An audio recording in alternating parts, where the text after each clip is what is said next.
satisfied with the briefing? Yeah, let me give you some thoughts about what just transpired in there this morning. We talked about how historic and fateful these moments are. This is a historic time that we live in, and this has been an incredible 2 weeks. Of course, it began with Israel's strikes that were targeted against Iran's nuclear and ballistic missile programs. They eliminated nearly the entire top echelon of Iran's military command and nuclear scientists. And then, of course, this past weekend, the United States acted as we needed to act. And we had our military forces, of course, strike the heart of Iran's nuclear weapons program. We delivered a major setback that resulted then in a feeble face-saving response from Iran, and immediately thereafter a ceasefire agreement. We want to commend President Trump for his decisive and bold leadership and thank our military intelligence and diplomatic professionals for what they've accomplished. It is a true testament to America's leadership and military strength. And I will tell you, I was heartened by the briefing that we just got here and the reaction by all of our colleagues. It was bipartisan. There were Republicans and Democrats there. There was a couple of moments of rousing applause in support for our outstanding, extraordinary military servicemen and women. The pride that we all have as Americans, as the only nation on the face of the planet that is capable of this kind of decisive action. And again, as I said, it takes bold leadership to do so. The briefing today was thorough, I think very helpful for the members. They relayed very important information and answered a lot of the questions that were in the minds of members of the House here, and I know they did the same in the Senate yesterday. So we are blessed to be led by a cabinet of officials who are so good at their jobs, to have the acumen of an extraordinary chairman of the Joint Chiefs of Staff, General Kane, and all of the personnel that work there at the Pentagon and in the U.S. military. I'm very proud to be an American today. I think everyone should be. And what I will say next and what we expect, and one of the things that was discussed this morning, is that we now need Iran to engage with us in direct, good faith talks, negotiations, not through third parties, not through other countries. They need to sit down at the table with us and ensure that this peace is truly lasting. We're on the verge of a real peace in the Middle East for the first time in a long time. And that's because of the decisive leadership of the United States. Everyone around the world understands that. The President got a fantastic reception, as you know, at the NATO meeting, at the summit. And it is so encouraging to us that for the first time now, the other countries, NATO partners, are agreeing to commit 5% of their GDP to the fund to defend the peace around the world. The American people, American taxpayers cannot be leaned upon to carry everyone else any longer. We have to have and pursue an America First policy, and that means what is in America's interest. Of course, what has been done here was not just in America's interest, but in the interest of all peace-loving and people and free people around the world. So I have a couple of my great colleagues, our Majority Leader Steve Scalise here, and Brian Mast, who is the chair of one of our most important committees, our Foreign Affairs Committee. And if you want to have a few questions, I'm sure we can answer those. You called this a major setback for Iran's nuclear capabilities. Do you have a sense on how much uranium may have survived or how much was destroyed? What are you learning about that? We have a sense about that. Some of this is classified, but I will tell you that there was a CIA press release, I think that went out yesterday, and they concluded that, Iran, this is a quote, Iran's nuclear program has been severely damaged, unquote. I'll put that in layman's terms. I would say it's a substantial setback, and that was a first-hand, authoritative, and reliable account. That differs greatly from the low-confidence preliminary assessment that was leaked, sadly and dangerously, probably from this body, and we're going to get down to the bottom of that. But you can dismiss the low-level initial assessment, and you can rely upon what the CIA has said, because these are first-hand accounts. It is clear, everyone can see by the videos, that these massive ordnance penetrating bombs did the job. And I think their key facilities have been disabled, and I think Iran is now a long time away from doing what they might have done before this very successful operation. Did they rule out the potential for any restrikes? I'm not sure how much of that's classified, and I shouldn't be getting into that today. But we are we are very encouraged about the situation and where it stands. We're very encouraged. I think the greatest evidence that we have of the effectiveness of this mission was that Iran came immediately and was willing to engage in a ceasefire agreement. That would have been unthinkable just a few weeks back. So it's a very good thing for the whole world. Do you believe that the president needs to strike a deal with Iran and have something in writing moving forward? Well, look, I think that's the next logical step. I mean, we will do what is necessary to maintain the peace, but it is in Iran's interest and, of course, in the world's interest for them to come to the table in good faith and make an agreement. That would be good for the entire region. We have peace in the Middle East, and that is a big step towards peace around the globe. So. Thank you all. Has the Senate, have you talked to the Senate yet on when they will hold their vote and when the House will get a chance? I was in the Oval Office with Leader Thune as recently as early evening yesterday with the President.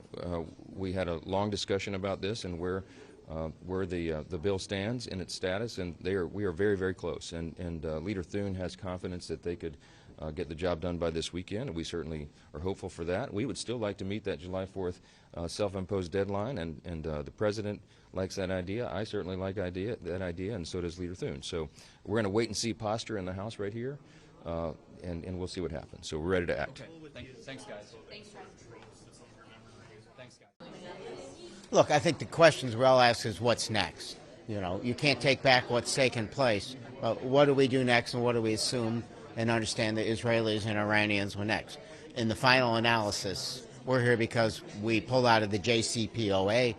In the final analysis, that was diplomatic efforts. So we applaud those efforts now. It's really the only thing that's left to do. Are you satisfied with the briefing that you heard today? Look, this was a better briefing than we typically get. Do you have a better sense of how much destruction there was and whether any of the... No, I'm on the Intel committee, so I didn't learn anything new in that regard. Can you give any update on whether or not the centrifuges have been moved or the status? That's the kind of detail I can't give in these circumstances, but it's obviously an issue of concern. Did the leak come up at all? Potential for another strike? There was obvious admonitions, you can't leak stuff, and that's right. It is illegal, it is wrong, it is dangerous. It makes us less safe when people leak things. It risks our sources and methods. People should be prosecuted. Presidents for all time are angry about leaks, and they should be, Democrat, Republican. But history shows almost all leaks come out of the executive branch. I gotta go. Yeah, so I'm Congressman Bill Foster. I'm a PhD physicist. Worked for 25 years at Fermi National Accelerator Lab, designing giant particle accelerators. I know this technology pretty well. I was very disappointed that we learned very little about the inventory of high enriched uranium, 60% enriched uranium, and its whereabouts, and what that meant for the breakout time to Iran's first nuclear device. There is, I think, frankly, very over-optimistic portrayal of what was and was not accomplished by this mission, because we do not have understanding and control of where all of that material is. I remind everyone that the 60% enriched material, while not weapons grade, is weapons usable. The Hiroshima device used a mixture of 50% and higher enriched uranium and worked pretty well. And it is well known by thousands of physicists around the world, the physics of a simple gun-type device. Almost all of the components there require no special nuclear materials. The conversion of the 60% enriched materials, first to green salt and then to metal, casting it into parts, is all documented on the Wikipedia pages of Little Boy. If you look up that article, you will see, unfortunately, just how straightforward it is to make such a device. And I was disappointed that we did not see that the goal of this mission from the start was to secure or destroy that material. That's where they're hiding the ball, and that's where we have to keep our eyes on. The President says it's all beneath all this rubble. Would you expect to see radiation levels or something like that if this had been damaged or destroyed? Not necessarily. For technical reasons that I can't talk about. But if you have to understand that this inventory We're talking about 20 or 30 scuba tanks full of material, where any 2 or so of those scuba tanks provide enough material for a first nuclear weapon. That is what we're trying to understand, where the location is and the disposition of in a situation where the intelligence may or may not be complete. When the president says it's very difficult to move that stuff, do you buy that, or do you think that those are the type of tanks that could have been moved out?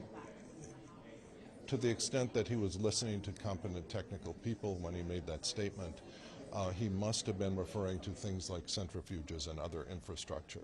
The UF6, as conventionally transported, is in cylinders that you can see exactly what they look like on the web and are not hard to transport through a number of means. They're safe to transport? Yes. If there's not certainty that that uranium was destroyed, are you worried that there will be additional strikes in order to complete the mission? If we can somehow guarantee that we have secured or destroyed that material, the world will be a safer place. If that is not what has in fact been accomplished here, we are not safer. In terms of a first Iranian nuclear device. In that case, would you support additional strikes to get rid of it? I'm not going to talk policy here. I'm talking about what's known from the physics involved and what the capabilities are, given the inventories of different kinds of uranium. What about the centrifuges and other infrastructure in Fordo and these other facilities? Is it credible that that was destroyed? Or did very we just credible. not? No, very credible that those capabilities have been degraded substantially, and I believe that. The centrifuges and other processing is irrelevant if you have a large inventory of 60% enriched uranium. That's point one. You can make a higher performance nuclear weapon with 90% enriched uranium, but that doesn't have to be the game that Iran's involved in. Did the briefers try to make the case that it was still there to you guys? Don't want to talk about that. What's your level of concern about the potential, not necessarily of a thermonuclear device, but of a dirty bomb possibly going off on a U.S. base or Israel? The dirty bomb is normally talked about. I'm talking about a Hiroshima-style gun type, straightforward, a yield in the tens of kilotons nuclear device. So when you say that material should be destroyed, how does one destroy that material? You can disperse it enough that it's unusable. UF6 is very reactive. If you just let it loose in a cave, it will find something to bind up with. And so, it's possible to recover it with a very extensive effort, but that would be a different ball game than just, getting your hands on a couple cylinders of the pressurized UF6. What do you believe needs to happen next after this?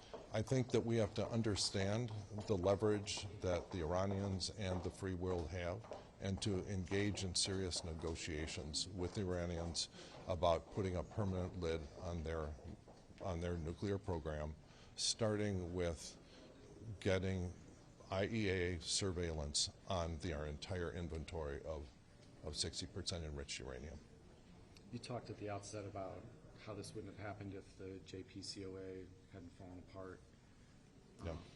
Yeah, I think frankly that the game was lost when President Trump withdrew from the JCPOA.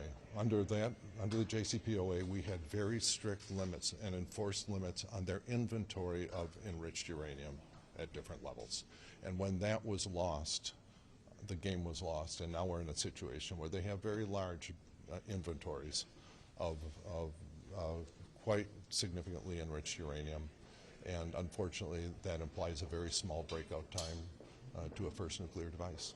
Under the JCPOA, I spent many hours in the SCIF looking at different breakout scenarios. The fundamental representation there was that there was a 1-year breakout time. If the Iranians kicked the inspectors out with the equipment that they were allowed to have, it would still take them a year, okay? And now we're in a situation where it's days, all right? It was days prior to the strike. But they nonetheless have already used that equipment to make a very large inventory of 60% enriched uranium.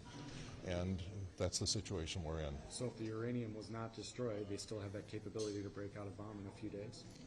In a very brief period of time. What's your level of concern about that? Enormous. What's a very short level of time? It depends on how much work they've already done. If you look at what was done to build the Hiroshima, the little boy bomb, almost all of it could be done in a small artillery shop. And there are a lot of that kind of capability all around Iran, and many. You don't need bomb physicists at this point. You need engineers. You need machinists. You need technicians. The physics is known. What did you make when Israel targeted all those nuclear scientists and all that? That was important. That had a large impact on their capability going forward. Not so much on the breakout time. Additional reports that have not been provided to Congress. So show the report. With a real battle damage assessment, please stand up so we can make that assessment and see what the results were. But I just want to underscore the fact that military success, even if it happened, does not make it okay for them to violate the Constitution and not seek congressional authorization. And the reason is some missions are successful and some are not. But it's the United States Congress that has the authority to determine when to take offensive military action, not the president. What about the topic of the DNI leak? Did that come up at all? And some people have insinuated that it could have came from Congress. What's your reaction? I have no information about where it would have come from. I think that's massive conjecture that it came from Congress. It very well may have, but there's been bipartisan and resounding condemnation of that. Any leak is unacceptable. Whether it's President Trump keeping classified documents in his bathroom or Secretary Hegseth putting classified operational war plans on Signal, it's never okay, and certainly not in this instance either.